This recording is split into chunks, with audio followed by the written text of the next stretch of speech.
DNA replication begins at a specific point in the DNA molecule called the origin of replication site.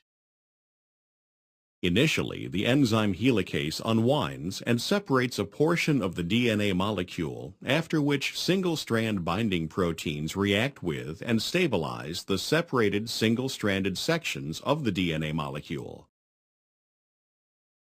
The enzyme complex DNA polymerase engages the separated portion of the molecule and initiates the process of replication. DNA polymerase can only add new DNA nucleotides to a pre-existing chain of nucleotides. Therefore, replication begins as an enzyme called primase assembles an RNA primer at the origin of replication site. The RNA primer consists of a short sequence of RNA nucleotides, complementary to a small initial section of the DNA strand being prepared for replication. DNA polymerase is then able to add DNA nucleotides to the RNA primer and thus begin the process of constructing a new complementary strand of DNA. Later, the RNA primer is enzymatically removed and replaced with an appropriate sequence of DNA nucleotides.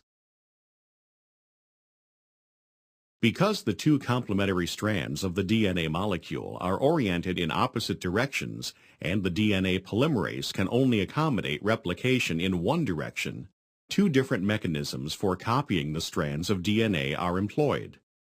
One strand is replicated continuously toward the unwinding, separating portion of the original DNA molecule, while the other strand is replicated discontinuously in the opposite direction with the formation of a series of short DNA segments called Okazaki fragments. Each Okazaki fragment requires a separate RNA primer.